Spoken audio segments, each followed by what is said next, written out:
Okay, I think we're ready to go. You want to launch it off, or should I begin here, Chris? You can go right ahead. All right. Well, I'd like to welcome all of you to this information session about our Bachelor of Science program in Health Information Management here at the College of St. Scholastica. My name is David Mark. I am the chair of the Department of Health Informatics and Information Management.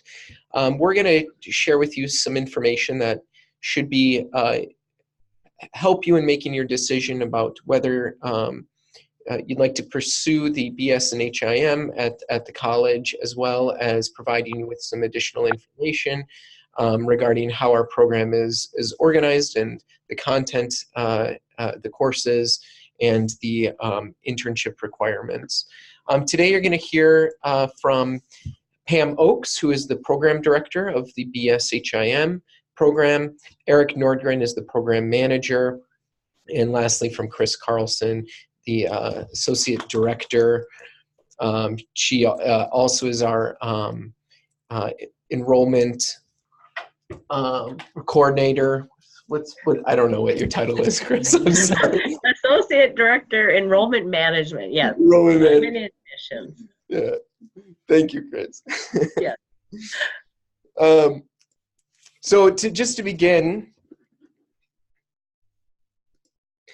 I'm going to provide you with some information about the College of St. Scholastica. So the college was founded in 1912. We are a private liberal arts college, and our main campus is based in Duluth, Minnesota, right on the shores of Lake Superior. We also have extended campuses located throughout the state, and of course, wherever present online.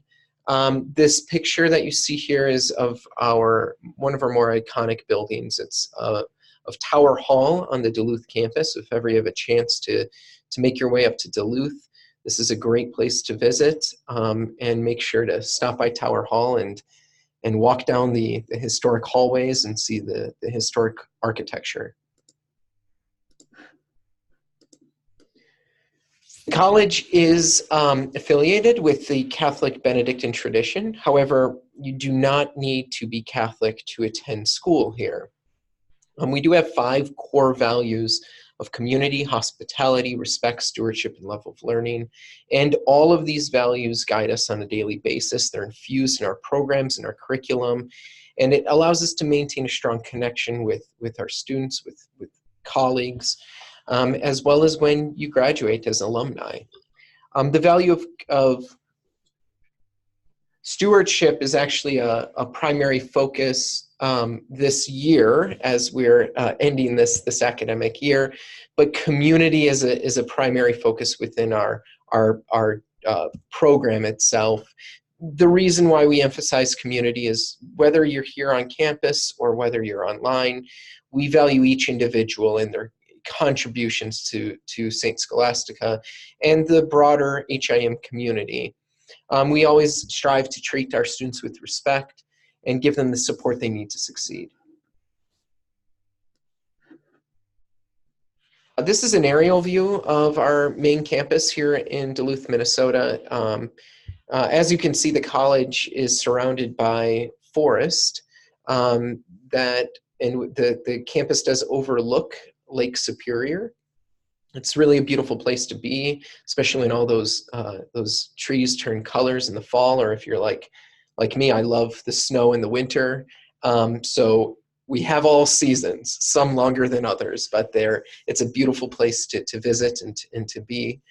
The Duluth campus is home to around 2,000 traditional undergraduate students each year. We also have around that same number of students who study either in our graduate programs or online.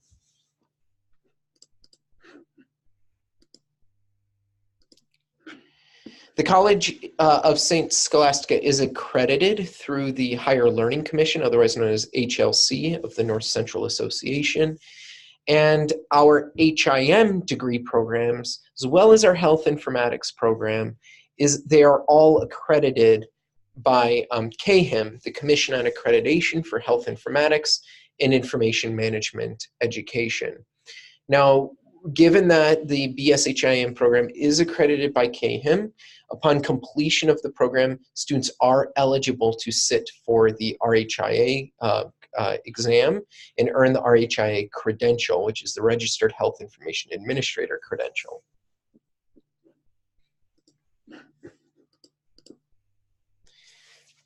The College of St. Scholastica is a notable leader in healthcare professional education, in particular as it relates to health information management. We were the first college to offer an HIM degree in the nation, and that was now over 80 years ago. We are also the first, we have the first graduate program in health information management that was accredited. And our faculty are renowned in the field. Many of us have published textbooks that you likely have used in the past or seen. We're very active in the professional associations, serving on a number of committees. We're also scholarly active, publishing articles, and also working with colleagues and collaborators on projects that are important to healthcare and the HIM profession. You can also expect to hear from adjunct faculty, not just our full-time faculty who are here, and our adjuncts are also very engaged and involved in the profession.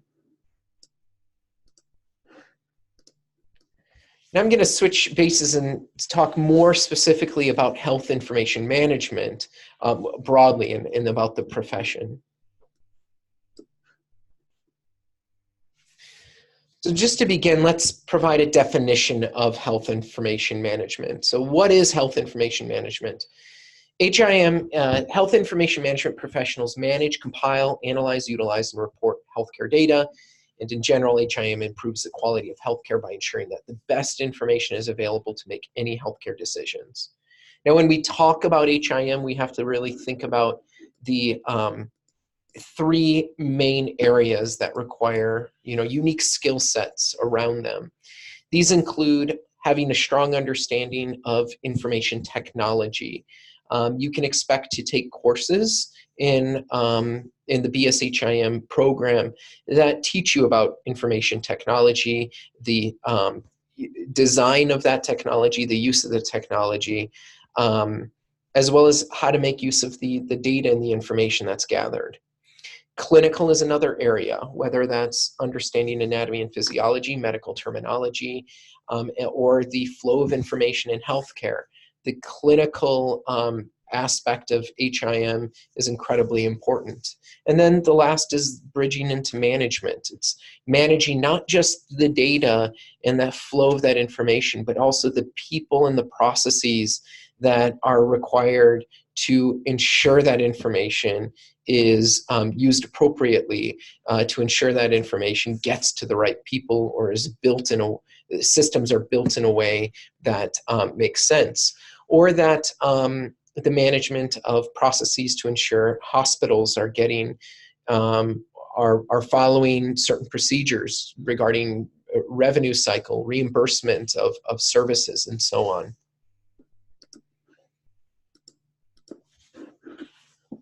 There have been a variety of projections made from various professional associations, from government agencies, academic researchers, and all of them agree that there continues to be growth in jobs related to health information management. And according to the Bureau of Labor Statistics, jobs in HIM are expected to grow about 20% from between 2016 and 2026. The high demand for more of the medical and health service managers, it's largely driven by a number of things, some being the large baby boomer population needing more healthcare and hospitals, meaning there's more people receiving care, more data, more technology. The group practices in nursing homes are also the baby boomer population is moving into and receiving a higher level of care. It's also driven by an uptick in group practices and the need for managers and administrators to at the helm of these facilities. And with the growth of technology, we're seeing there being opportunities for professionals to work more closely with that technology and understanding how that technology could best be used in a healthcare setting. Now, the salary ranges really vary by geography and role, but they tend to range anywhere from the mid $30,000 per year, depending on your role, and some jobs well over $100,000 per year.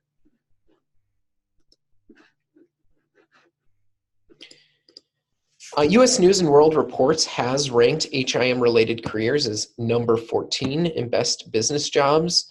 And the trend also shows many of those ranked high, these job categories, are technology focused.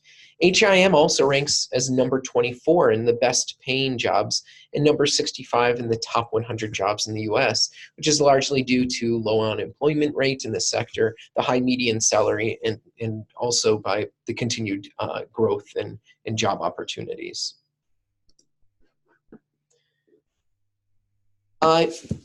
Career possibilities. Once you graduate, you could be working in a number of different settings. You may find yourself working in a research setting or with a consultant agency providing any number of services. Most commonly we see in a healthcare setting, working in hospitals, clinics. There is opportunity for graduates to get jobs in public health, either working for counties or working for the Department of Health in the state. There's opportunity also to work in academics as an instructor, whether that's an adjunct instructor or a full-time faculty member. Payers and insurance companies hire graduates as well. And then also in the technology space, whether that's working for an IT vendor or electronic health record vendor, or any number of areas where technology interfaces with healthcare.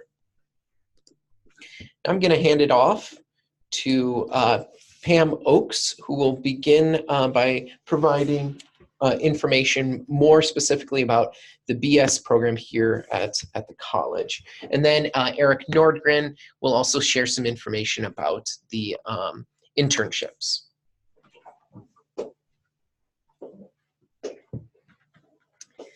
Thank you, David.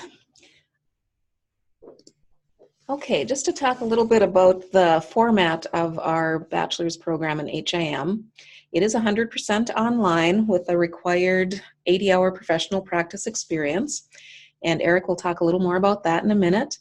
We have a combination of 8-week and 16-week classes, so potentially you could take 2 classes in a semester, but one at a time. Our semesters are 16 weeks long.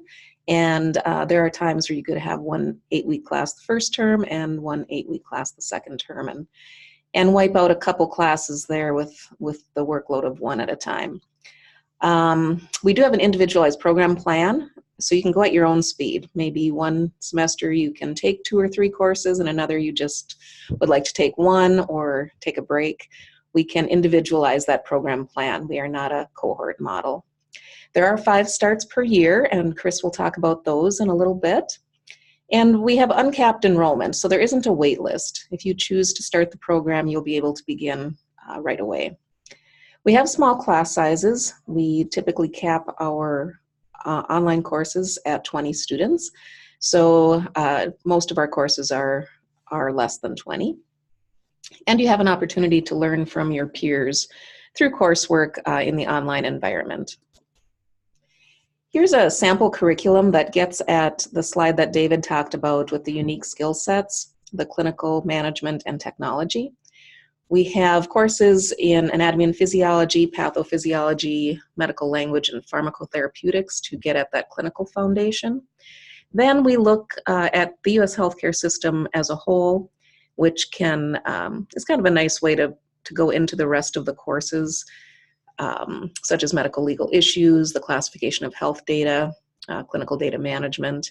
We also focus on management tools and strategies, HR management and data management, and then get into more technical courses such as health data analytics, computer science principles, database modeling, systems analysis, and design. So we do share coursework with our computer information systems department. The curriculum has courses designed to prepare students for the RHIA exam. So when our students get to the end of the program, we do include some coursework on RHIA exam preparation, and hopefully students feel prepared to study for that exam at the time that they graduate and take it shortly after. There are students who will take the exam early. AHIMA allows early testing, and we still try to work with students to get through those exam prep activities before they take the exam. There is practical experience in the classroom. Even in the online classroom, we have you working with different technology and group projects.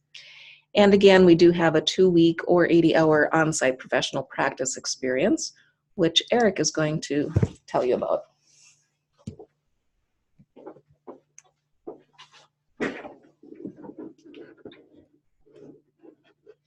All right, thank you, Pam.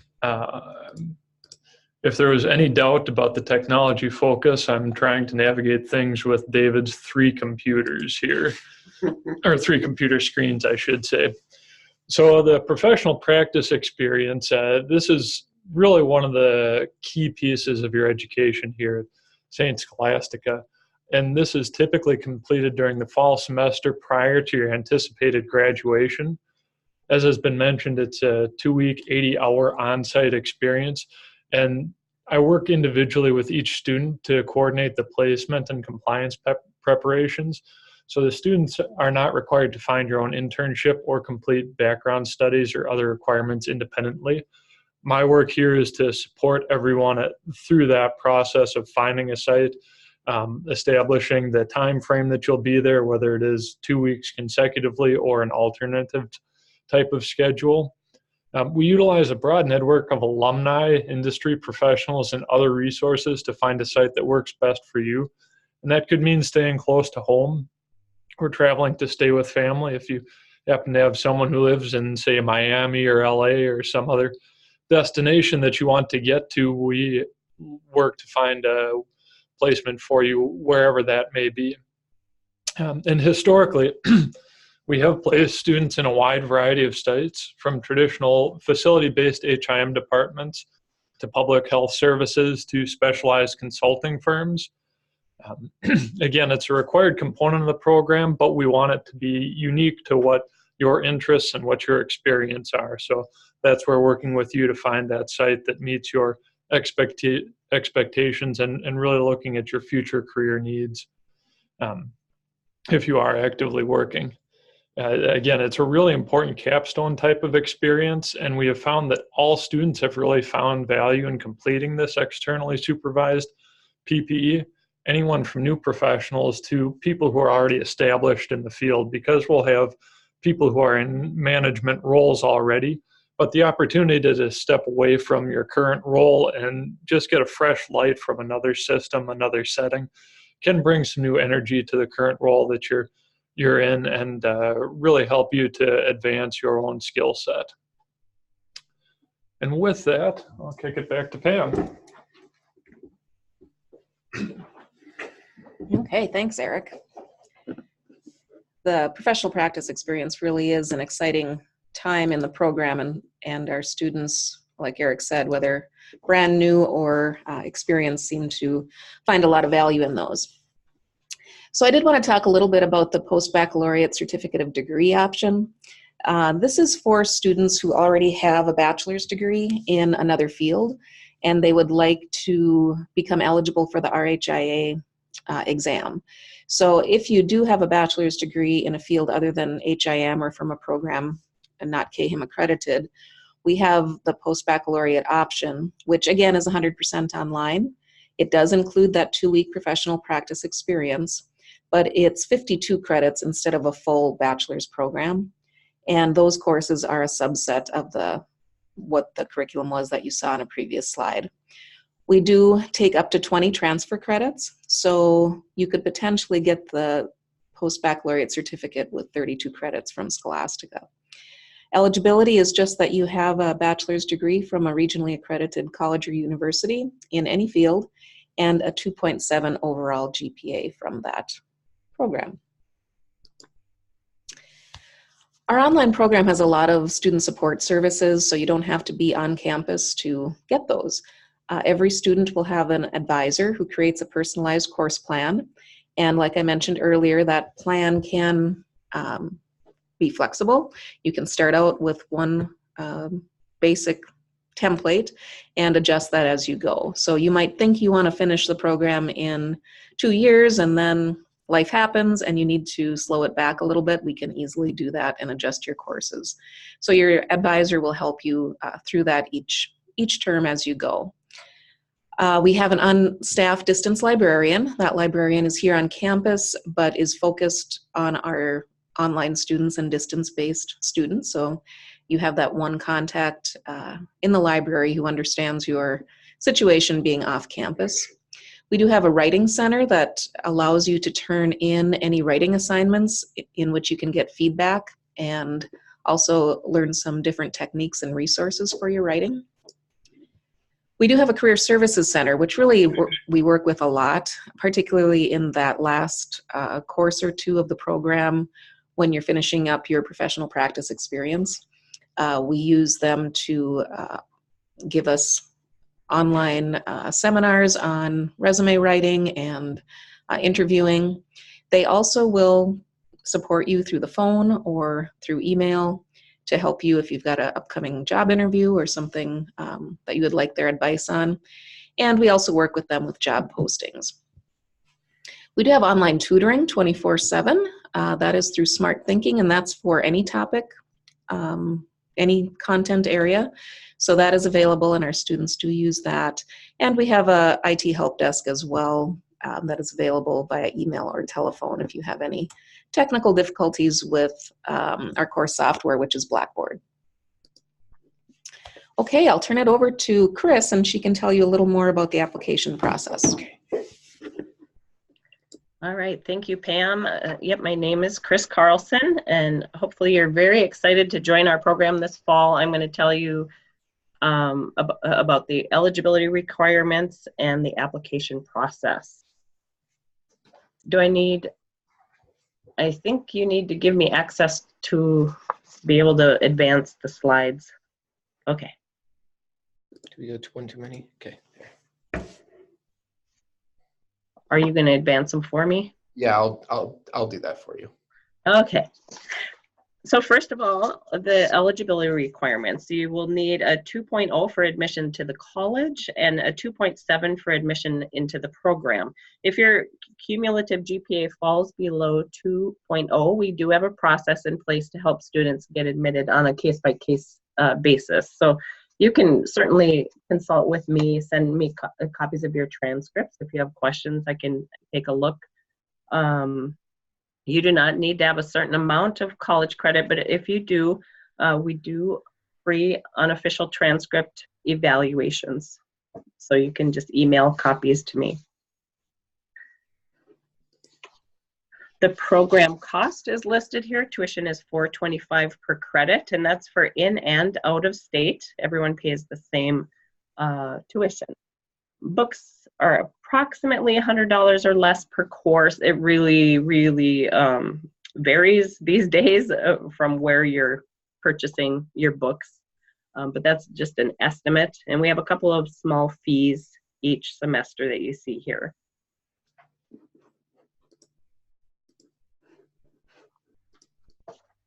So students in our health information management programs typically combine multiple funding sources in order to reduce the amount of student loans that you need. So you can complete the FAFSA for federal student loans. You can utilize employer tuition reimbursement, set up a monthly payment plan for a cash payment that fits your budget, and you can apply for scholarships. So you can do any and all of those things combined to make it work.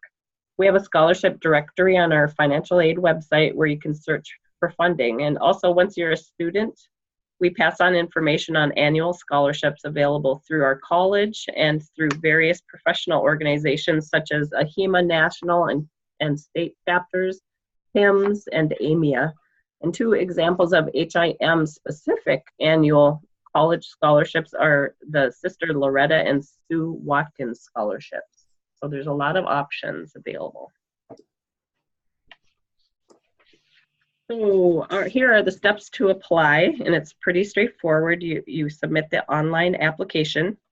You write a short one-page essay, which we have prompts for, and you will also be asked to enter contact information for one reference.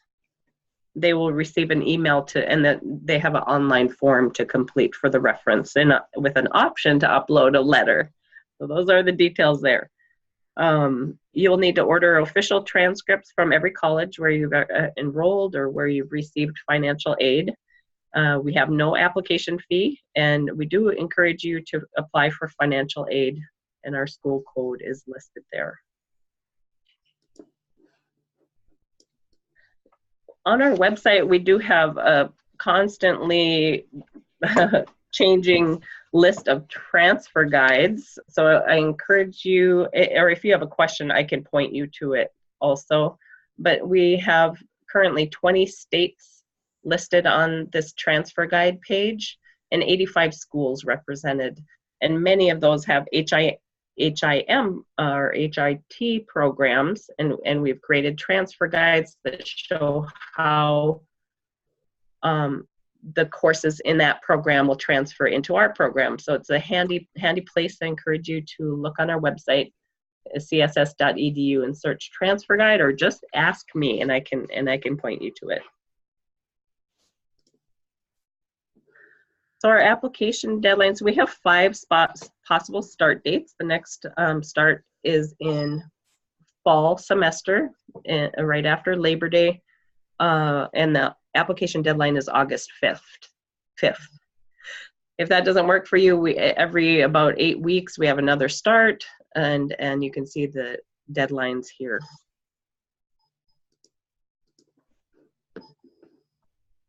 So we wanted to share with you some conferences where we're going to have booths coming up this summer. If you happen to be in Arizona, Texas, Florida, New York City, or Chicago going to the AHIMA conference, we would love to meet you. So look for us, look for our booth.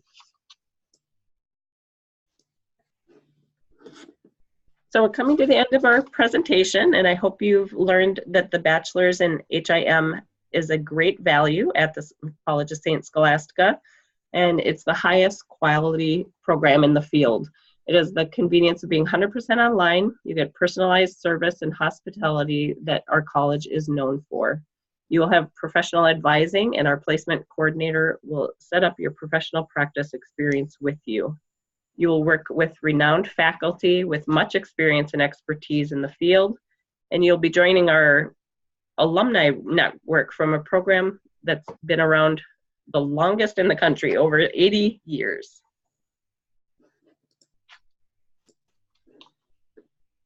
So I want to thank everyone for coming today, and thank you to our presenters.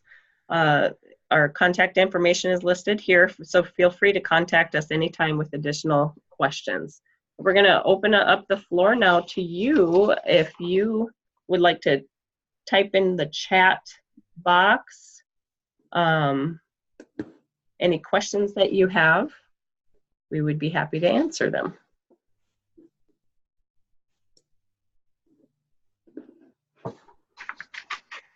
You can also visit our social media pages to see what the department, our students, and our alumni are up to. We're very active with our posts, so we encourage you to join. Does anyone have questions today?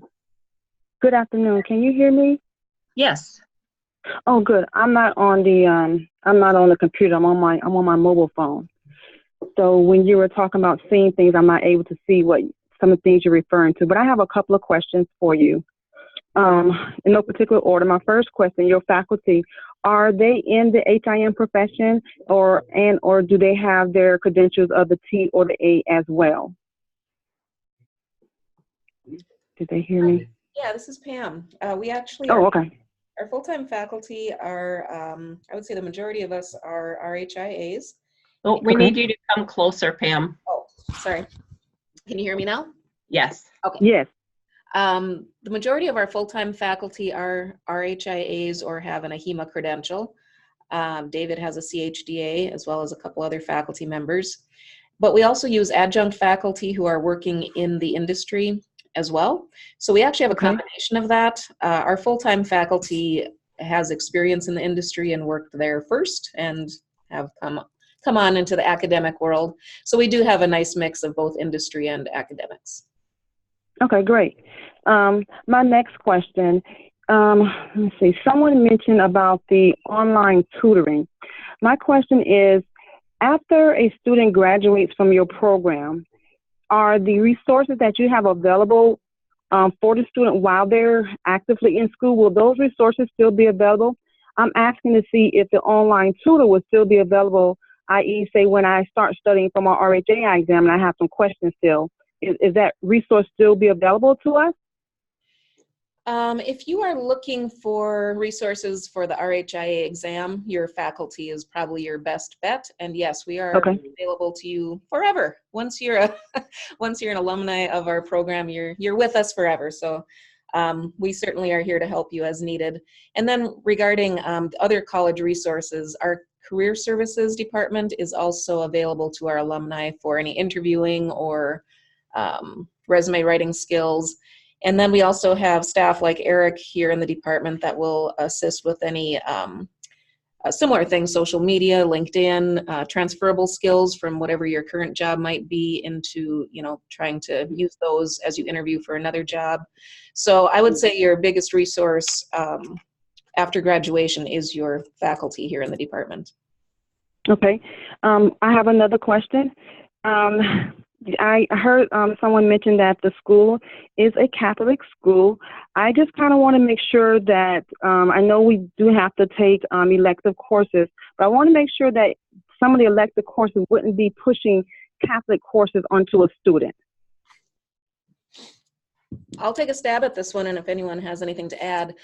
We are a Catholic school, and we do have a one general education course in religious studies that is required. That course can be in anything. It can be in the Catholic religion. It can be World religions. World religions. It's a wide variety of courses. So I'm a alumni of the college, and no, the Catholic religion itself is not pushed at all here. We obviously great. work with the values of the Catholic Benedictine tradition, but otherwise the religion itself is not pushed at all. So I'll just add that the college really emphasizes inclusivity as a core, as a integrated across everything that we do. So whether that's offering an inclusive setting inside the classroom or through other experiences and interactions you have at the college, that's something that's realized and understood. And all are welcome. There's no real agenda, I guess, in terms of being a Catholic institution other than the values that make a person a valued individual and someone that can be a valued citizen. Those are certainly emphasized, but there's no necessarily religious connotations with that. Okay, great. I have another. Somebody else got a question? Because I have a couple more questions. Yeah, we do have some chat questions. Oh, if you want to take some of those, I'm okay. Okay, we'll have time. We'll have time to get back to you too. And maybe some of their questions are ones that you have as well. So Laura asked, can you transfer credits from an associate's degree in HIM towards the BS degree? And the answer is yes. So usually when you're coming from a RHIT program, it's approximately a 2-year completion degree for you that you can usually complete in about 2 years. But we can tell you more specifics if you want to send copies of your transcripts, and then that you would know exactly how many credits you have remaining and the time frame that you can complete that. You can attend full-time or part-time. So that answers that question. And Angela asks, I have an undergrad degree, but the GPA is less than 2.7, and I have a master's degree and the GPA is 4.0. Will you consider that? We do keep grad and undergrad GPA separate. But since you have a degree, you might want to look at our master's in HIM instead of getting a second bachelor's degree, either the master's or the post-bac certificate. So those would be your best options for programs. And we're having a graduate information session on the 12th if you want to join that one and find out more about our master's option. And regarding the GPA, certainly apply even though that undergrad GPA is less than 2.7. We'll be looking at your essay and other things as well.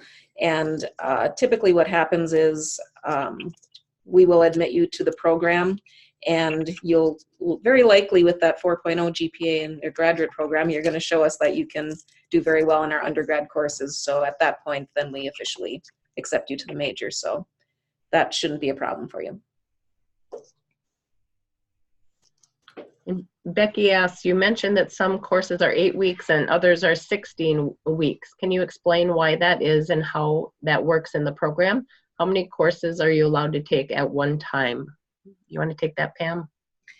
Yeah, the reason we have a mixture is mainly because we like people to be able to start at any point. So we like to have the 5 starts. So with 8-week courses, it allows students to start midterm. So if you can't start on September 3rd on the first term of the fall, maybe you can start November 1st. So we do have some courses that are 8 weeks long, and they begin in the middle of a term. So that's one reason. And then some courses, there's so much content and coursework that we would never have those be 8 weeks. We would keep those at 16 weeks. So the value of that is actually that you can kind of combine that. So maybe you could take one 16-week course and 2 8 weeks and have a little more time for your studies. How many courses are you allowed to take at one time? Is it limited? I believe financial aid limits you to 18 credits a semester. So anything over that, you would have to pay out of pocket. If you're not using financial aid, then there isn't a limit. However, there's a practical limit, I guess, as to how much of the course load you can handle. But 18 credits is the financial aid full-time limit.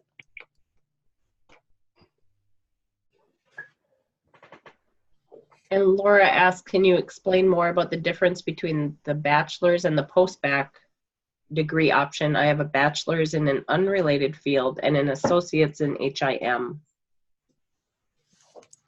Yeah, and that one, I think really the value of the post-bac degree is just that you don't have to take general education courses again. So if you already took those and earned a bachelor's degree, what we've done is created the post-baccalaureate certificate, which focuses on HIM courses that make you eligible to take the RHIA. If you have an associate's in HIM, that's better yet. You'll have a lot of courses that will likely transfer in, and you can likely do the post-bac certificate in less than the 52 credits. And I think that's a great opportunity for doing an unofficial transcript evaluation for you, Laura, because then you could see what the post-bac certificate would look like, and then what versus what the master's in HIM would look like. And then you can compare those two. Yes. Yeah, I think with the post-bac certificate and the master's, oftentimes, and it depends what your goals are, but if you have a bachelor's degree and not a master's yet, you may want to consider the master's degree instead of the post-bac certificate. For one, sometimes, like Chris said, the comparison is that the cost is not much different and the time. And also it's advancing your degree level while still earning eligibility for the RHIA. So it's different for everyone, but that is, Chris can help you with that comparison. And then the next question I'll just address too. Most courses are 4 credits. There are a couple of 2 and 3 credit courses as well. And maybe Chris wants to talk about the master's program a little bit. Yeah, we do have a master's in HIM, and so if you have a bachelor's in another discipline, you are eligible to consider the master's in HIM. It's 40 credits, and it does allow you to sit for the RHIA if you don't have it yet. And we are having our info session on the 12th regarding our graduate programs. And that includes our Master's in Health Informatics, Master's in HIM. We have a certificate in Health Informatics. And so you're welcome to join us at that information session, or we can just send you additional information so you can look things over.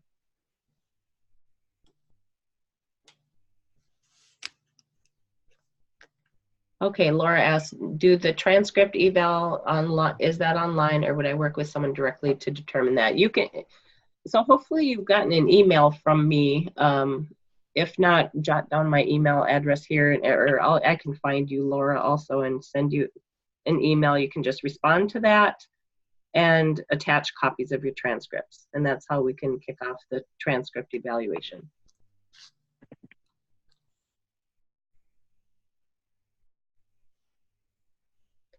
Any other questions? Hi, this is a young lady from the mobile. Yes. I have another question. I heard a date, the next start date will be September 3rd with a deadline of 5 August. Can you tell me the next date after that? Yes. Gosh, can we get to that screen? Okay, there we you passed it. There, these are the application deadlines. So fall midterm is September 30th to start in November. December 9th to start in January, and so on. Okay.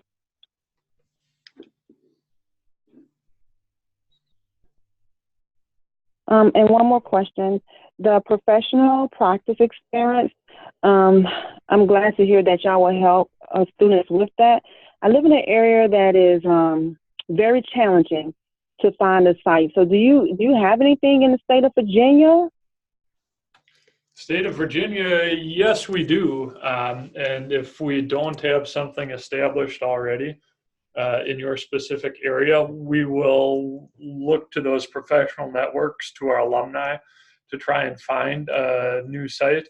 We're creating new agreements with unique facilities, I would say almost constantly. Each semester, I'm probably opening 3 to 4 new sites. So definitely we might have to ask you to, depending on where you're at, expand the search radius a bit, but we'll work with you to find something that will meet your needs and still allow you to get through that experience. Okay. Yeah, I talked a little bit about that earlier. We're definitely not limited just to the hospital system. We do work with consulting firms, work with various vendors, other public health resources, all kinds of places where students have gone. So it might also be something where we're looking at an alternative kind of site for that as well, not just the very traditional HIM clinical site. Okay. I mean, does that mean that a person can probably do some late evening classes, especially if a student is already working a full-time job? I'm not sure I understood that question fully. If a student is already working a full-time job and you're doing your professional practice, is there something, do you have options where the student can do maybe some evening classes, something like starting at 5 o'clock or whatever, to go to a practice or something? We really aren't able to work that out because it's dependent on the site. You're working with a mentor specifically on the site, and that's dependent on their work schedule. So that's usually 9 to 5, 8 to 4 kind of situation. But what we found, we have worked with students on alternative schedules where rather than doing 2 weeks consecutively, they do maybe 2 to 3 days a week, half days of 4 hours per day, even as little as 1 day a week, I think is the lowest that we've gone. So we will work with you to find a schedule that allows you to still complete your job duties and get through the 80 hours that are required there. Okay.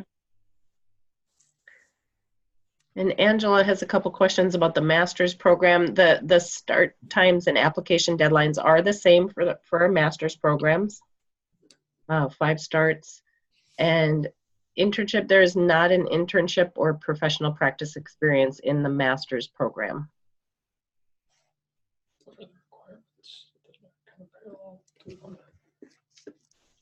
Does anyone else have any questions? I have one more question. I'm from the one from mobile. Yes, when summertime gets here, you still offer summer courses, but are they wind up being very limited courses that you offer during summer sessions? We do offer courses throughout the year. So we have courses in the fall, spring, and summer. So someone this could start in the summer and enroll in, a full load of courses or close to it anyway. So yes, we do have courses you can enroll in. And the cool thing, we have academic advisors. So you'll be assigned an academic advisor right when you're admitted into the program, and they work with you throughout the program. They do a course plan and lay it all out for you according to, if you're going to want to go full-time, part-time. And so you'll know exactly what courses to enroll in each term. Okay.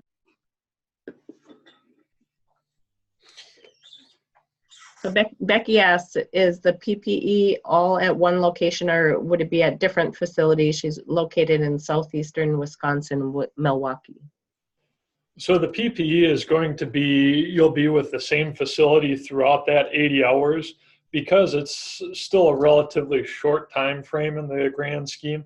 It would be really hard to split that up between separate facilities and get the kind of experience that we want you to have. We do now within a system, you may visit multiple sites. I know that Aurora is one down in the Milwaukee area that we've worked with in the past, and they have multiple sites that depending on who you're meeting with, who you're visiting with, you may visit multiple sites there. So that's kind of a no but yes answer to the question.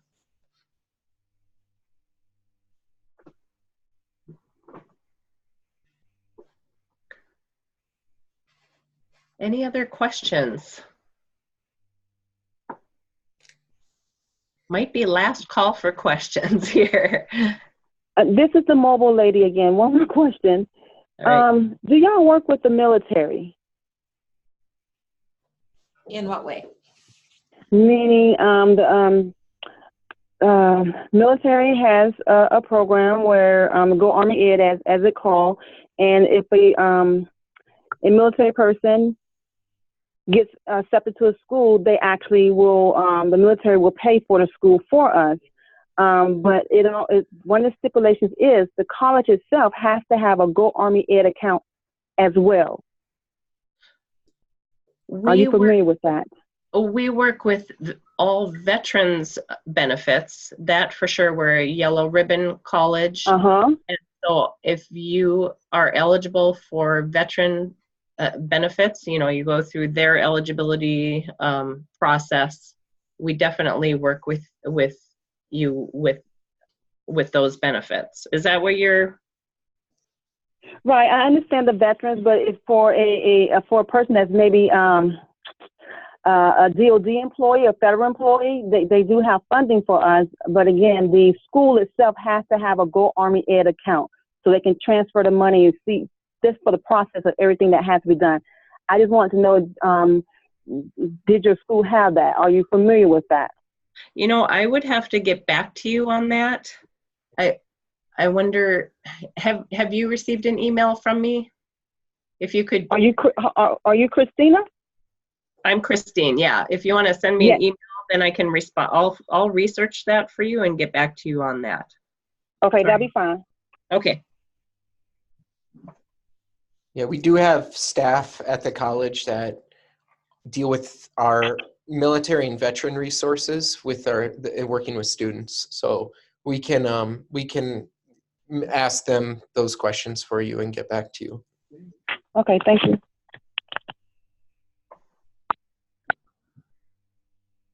Okay, Becky asked, do you help with job placement after graduation? Hi, Becky. Yes, we will help you as much as we can. We have a lot of alumni out there, and they let us know about any new jobs coming up. We also do a lot of work with our alumni where they will be guest speakers or work with our students through the online courses. And Eric actually sends out a weekly update on any jobs that come up. So all you really need to do is let us know that you're looking for jobs in a certain area, and we will keep our eyes open in that regard. And of course, we always have our career services that can help with the interview and resume skills. And Angela asks, do we accept students from New York? We sure do. And I'm going to be in New York City at the HIM conference. I don't know if you're a member there, but yes, we definitely, it's a strong state for us actually. And so that's why we're going to the conference this year.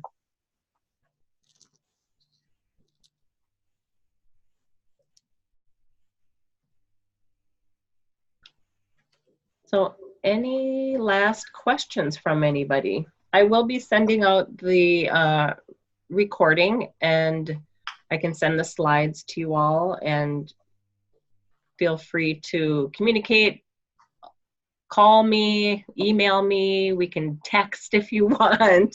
So I'm here to answer any questions you may have.